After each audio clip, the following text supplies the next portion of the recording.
우리가 살아가고 있는 이 세상에는 수를 헤아릴 수 없을 만큼 다양한 직종들이 있습니다. 이런저런 직업들이 있고 시대의 흐름에 따라 문명의 발달에 따라 없어지기도 하고 새로운 것이 생겨나기도 합니다.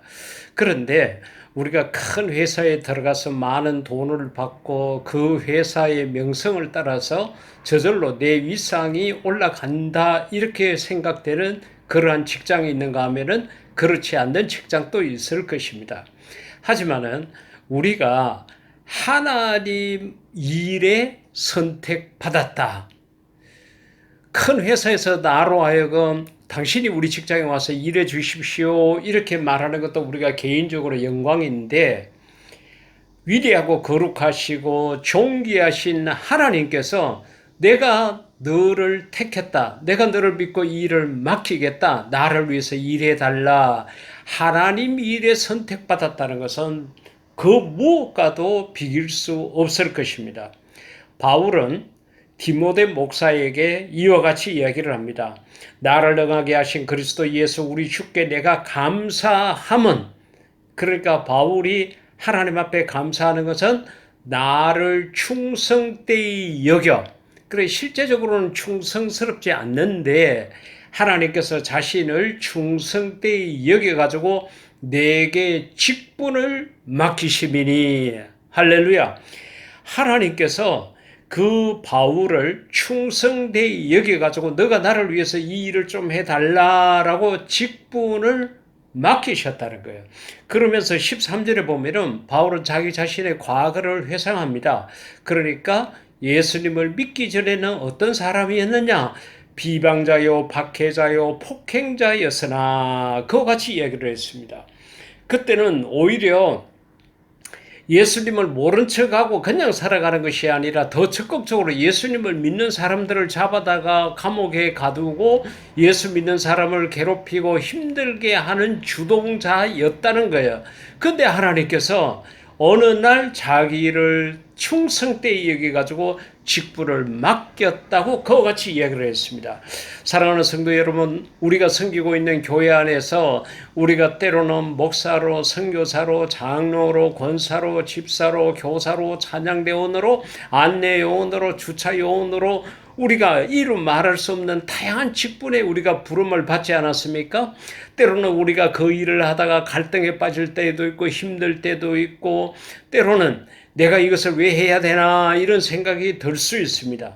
그러나 우리는 바울이 디모데에게 했던 이 디모데전서 1장 12, 13절에 있는 말씀을 생각하면서 하나님께서 부족하고 연약하고 미련스럽고 어리석은 나를 충성되이 여겨가지고 내게 그 위대하고 거룩하고 정말 사람의 생명을 다루는 그 귀중한 직분을 내게 맡겨주셨다. 이렇게 우리가 생각을 하고 오히려 우리도 바울처럼 감사해야 될 줄로 압니다. 그리고 하나님께서 이렇게 하나님 일에 쓰임 받도록 했다. 이 자체도 중요하지만은 저희 교회 같은 경우에는 마태복음 14장 19절 이하에 나타나 있는 오병이어 사건 이 기록처럼 나누는 일에 쓰임 받은 데 대한 감사가 얼마나 큰지 모릅니다. 마태복음 14장 19절에서 21절까지 말씀 가운데 보면은 무리를 명하여 잔디 위에 앉히시고, 그러니까 예수님께서 자기의 말씀을 들으러 따라왔던 자들, 물론 그 중에는 호기심으로 따라오는 자도 있고 구경하러 왔는 자도 있고 다른 사람들 많이 가니까 못 모르고 사람 따라서 오는 자도 있었을 것입니다. 하지만 그 사람들의 숫자가 엄청났습니다. 여자와 어린아이를 빼고 5,000명, 그 5,000명에 다 먹였다 그래서 우리가 오병이어라고 말하지 않습니까? 그 예수님께서 그들을 잔디 위에 앉히시고 떡 5개와 물고기 2마리를 가지사 하늘을 우러러 축사하시고 떡을 떼어 제자들에게 주심에 제자들이 무리에게 주니. 할렐루야. 이 단어가 중요합니다. 그러니까 예수님께서 그 오병이어를 받아서 하나님 앞에 기도를 드렸습니다. 그리고서 예수님께서 그 앉아있는 5,000명에 다 나눠준 것이 아니라 제자들에게 줬고, 제자들은 그 예수님께로부터 그 떡을 받아가지고 그것을 거기에 모여 있는 정말로 남자 장정들만 5천 명 되는 그들에게 나누셨다는 거죠. 그럼 우리가 한번 생각을 해보십시다. 떡을 받은 사람들이 예수님에게 쫓아가서 예수님 감사합니다 이렇게 인사했겠습니까? 아니면은 자기에게 떡을 직접적으로 가져다 준 제자들에게 고맙다고 감사하다고 인사를 했겠습니까? 아마 대부분의 사람들은 떡을 자기 손에 직접 쥐어준 그 제자들에게 고맙다, 감사하다 인사를 했을 것입니다. 결국은 그 모든 기적은, 사역은 예수님께서 하시고 인사는 나누어 주는 제자들이 받았다는 거죠. 그렇기 때문에 우리가 하나님 일에 나단 선지자처럼 가서 왕의 잘못을 지적하는 그런 일을 할 수도 있고, 또 마태복음 14장 조금 전에 소개해 드린 것처럼 나누어 주는 일에도 쓰임 받을 수 있습니다. 모든 일이 귀하죠. 어느 것이 천하고 나쁜 것은 아닙니다. 하지만은 이 나누는 일에 쓰임 받는 것은 아마 엄청날 것입니다. 저희 교회가 하나님의 말씀을 따라 아침밥을 먹지 못하고 학교 가고 있는 청소년들에게 아침밥을 해준 지 10년이 넘었습니다. 횟수로 계산을 하니까 500회 봉사가 되었습니다. 그동안에 약 8만 5천여 명에게 나누었습니다. 이 나누어 주는 일, 하나님께서 우리들에게 필요한 일꾼도 보내주시고 필요한 물질도 주시고 필요한 모든 것을 다 주셔서 저희 교회 교인들은 그저 심부름만 했습니다. 배고픈 아이들에게 먹을 것을 주는, 필요한 사람들에게 먹을 것을 주는 나누는 일을 했습니다. 그런데 인사는 저희가 다 받았습니다. 저희 교인들이 받았고 제가 받았습니다. 나누는 일을 하면서 참으로 감사했던 것이 이런 부분이었습니다. 혹시 우리가 하나님으로부터 직분을 받아가지고 이런 저런 모양으로 나누는 일, 기도를 나눌 수도 있고 마음을 나눌 수도 있고 물질을 나눌 수도 있고 먹거리를 나눌 수도 있고 여러 가지 모양으로 나눌 수 있을 것입니다. 그 일을 할 때에 우리가 영적 자부심을 가져야 합니다. 또 하나님께서 이 나누는 일을 우리에게 부탁하신 데 대한 감사함이 넘쳐야 될 것입니다. 그리고 우리가 정말 또 감사한 것은 이렇게 하나님의 직분을 맡아서 하나님의 일을 하게 되면은 마태복음 16장 27절 예수님께서 직접 하신 말씀입니다. 인자가 아버지의 영광으로 그 천사들과 함께 오리니, 그러니까 예수님께서 재림하실 때를 말씀하시는 거죠. 그때에, 그러니까 예수님께서 오셨을 때에 각 사람이 행한 대로 갚으리라. 할렐루야. 여러분, 갚는다는 의미를 아시죠? 그러니까 내가 신세를 졌다는 거예요. 내가 빌렸다는 것입니다. 그러면 예수님께서 우리에게 뭘 빌렸습니까? 왜 예수님께서 우리에게 갚으리라고 이렇게 말씀을 하셨을까요?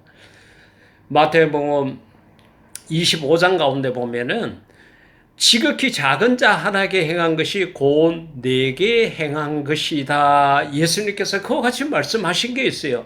내가 줄일 때에 너희가 먹을 것을 주었고 목마를 때에 마시기에 나그네 되었을 때 영접 헐벗었을 때 입을 것 병들었을 때 돌보았고 옥에 갇혔을 때에 면회했다는 거예요.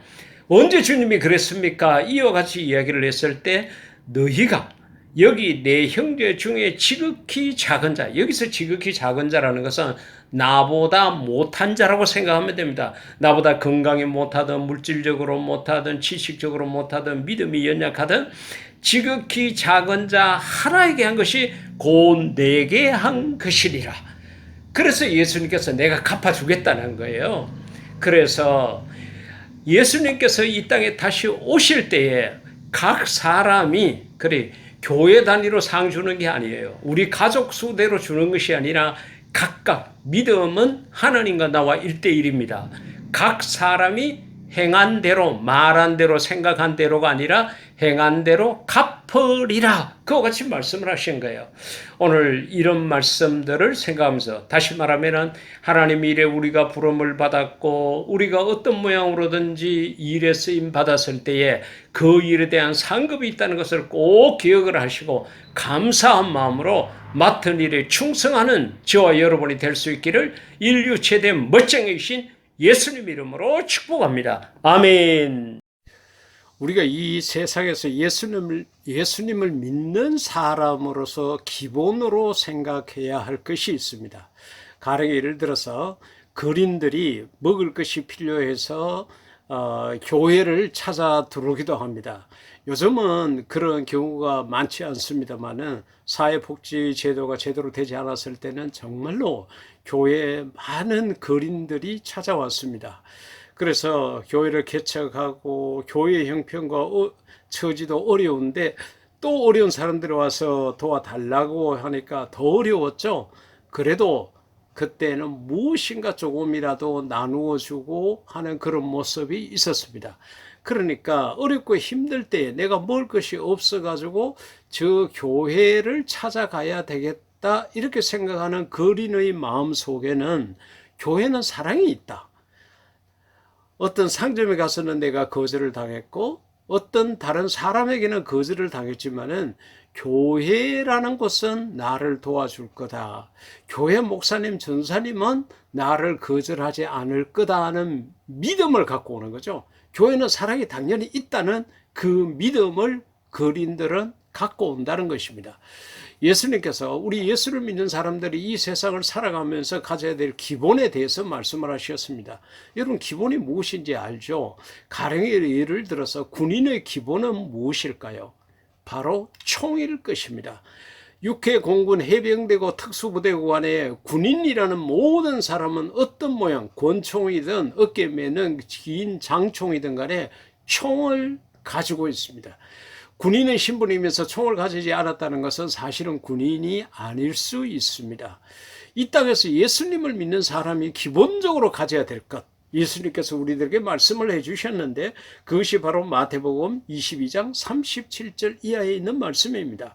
예수께서 가라사대 내 마음을 다하고 목숨을 다하고 뜻을 다하여 주 너희 하나님을 사랑하라 하셨으니, 예수님께서 이렇게 말씀을 하시게 된 배경에는 어떤 율법사가 예수님을 찾아와서 자기가 율법에 대해서 잘 아니까 오늘 우리가 알고 있는 것처럼 흔히 613가지 율법이 있다. 근데 그 가운데 어느 게 가장 크니까 하고 사실을 몰라서 묻는 것이 아니라 예수님을 시험해 보기 위해서 물은 것입니다.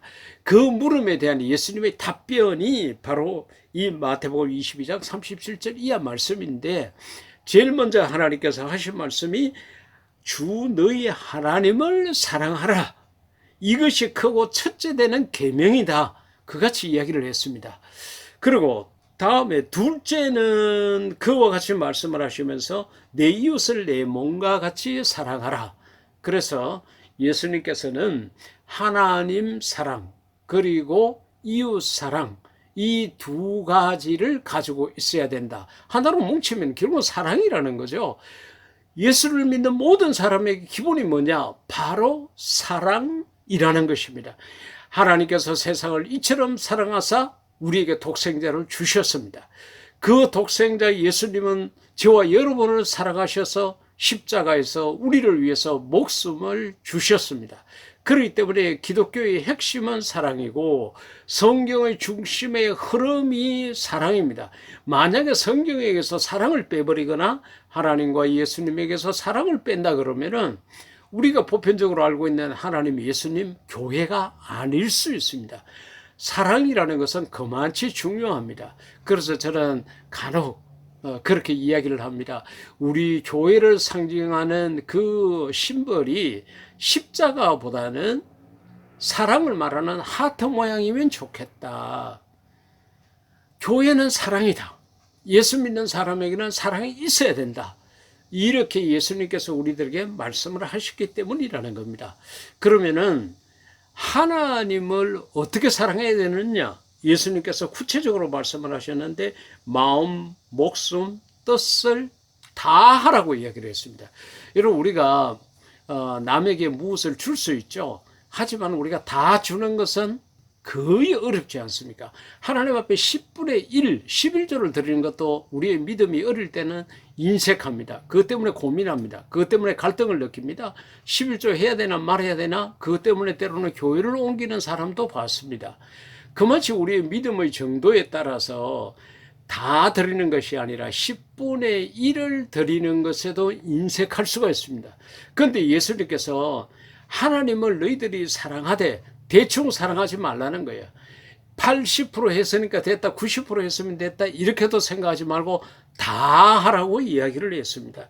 그래서 마음, 목숨, 뜻을 다 하라고. 이 말은 최선을 다 하라는 의미이기도 합니다. 그렇기 때문에 우리는 하나님을 사랑할 때에 정말로 최선을 다해야 합니다. 하나님을 사랑하는 방법이 다양하게 이렇게 많이 있겠지만은 우리가 주일날 예배를 드리는 데 있어서도 그렇습니다. 우리가 하나님 앞에 드리는 찬양이나 기도나 헌금이나 내 시간이나 내 봉사나 이런 것을 할 때에 정말로 우리가 사람에게 하듯이 하지 말고 주께 하듯 하라고 말씀하신 것처럼 우리는 최선을 다해서 하나님을 사랑해야 할 것입니다. 그리고 두 번째는 내 이웃을 사랑하라. 그같이 얘기를 했습니다. 우리가 목숨을 가지고 이 지구에 사는 한은 이웃이 없을 수가 없습니다. 내 가까이 있는 사람부터 저 멀리 있는 사람까지 다 이웃입니다. 심지어 어떤 사람이 예수님에게 와서 그렇게 물었던 적도 있죠. 누가 내 이웃입니까?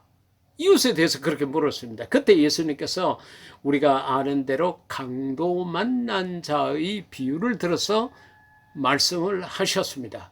그렇습니다. 우리에게 수많은 사람들이 있지만은 예수님께서 이웃이라고 이렇게 말씀하신 그 부분에 있어서는 강도 만난 자처럼 어렵고 힘들고 있는 것까지 다 빼앗겨버린 그런 사람. 더군다나 마태복음 25장 40절에서 41절 이하 말씀 가운데 보면은 지극히 작은 자 하나, 그가 바로 우리의 이웃이고 그에게 하는 것이 바로 예수님에게 하는 것이다 라고까지 이야기를 했습니다. 그래서 이들은 어떤 사람들이었습니까? 목말라 하는 사람이었습니다. 입을 것이 없어서 헐벗은 사람들이었습니다. 병든 사람들이었습니다. 감옥에 갇힌 사람들이었습니다. 한결같이 어떻게 보면은 경제적으로는 저소득층이고 육체적으로는 건강이 좋지 못하고 신분적으로는 감옥에 갇힌 자고 모든 것에 있어서 이 세상 밑바닥에 사는 그런 사람들이었습니다. 그래서 지극히 작은 자 하나, 이 세 단어가 거의 같은 단어일 수가 있죠. 지극히라는 것, 작은 자 하나, 정말 보잘것없습니다. 그런데 이들에게 한 것이 곧 내게 한 것이고 이들이 강도 만난 자고 바로 우리의 이웃이라는 겁니다. 그렇기 때문에 우리 예수님을 믿는 사람들은 하나님 사랑에서 끝나지 않고 이웃을 사랑해야 되는데 어떻게 사랑해야 되느냐? 내 몸같이 알아. 너의 몸같이 알아라. 너 배고픈 줄 알면은 그도 배고픈 줄 알라는 거예요. 너 좋은 옷 입고 싶으면은 내 이웃에게도 그렇게 해 주라는 바로 그런 말씀입니다. 그래서 우리가 이 세상을 예수 믿는 사람으로서 살아가면서 반드시 가져야 될 것, 그것은 사랑이다. 그 사랑은 하나님 사랑과 이웃 사랑인데 더군다나 이 이웃이라는 개념 속에는 지극히 작은 자 하나, 마실 것이 없어서 목말라 하고 먹을 것이 없어서 굶주리고 입을 것이 없어서 헐벗고 감옥에 갇히고 병들고 이러한 사람들, 그들에게 하는 것이 바로 예수님에게 하는 거고 그것이 우리 이웃이라는 것을 다시 한번 생각을 할 필요가 있습니다. 그래서 우리 예수 믿는 사람들이 돈을 많이 가지거나 명예를 높게 가지지 못한다 하더라도 이 사랑은 반드시 있어야 합니다. 사랑을 줄 수 없을 만큼 가난한 사람도 없고 사랑을 받지 않아도 될 만한 부유한 자도 없다고 복음성가 가사에서는 이야기하고 있습니다. 오늘 이 말씀을 생각하면서 우리 모두는 이 땅에 산 날 동안에 하나님 사랑, 이웃 사랑 두 개가 하나라는 것을 생각하면서 더 넉넉한 마음으로 풍성한 마음으로 사랑하며 살아가는 그런 저와 여러분이 될 수 있기를 인류 최대 멋쟁이신 예수님 이름으로 축복합니다. 아멘.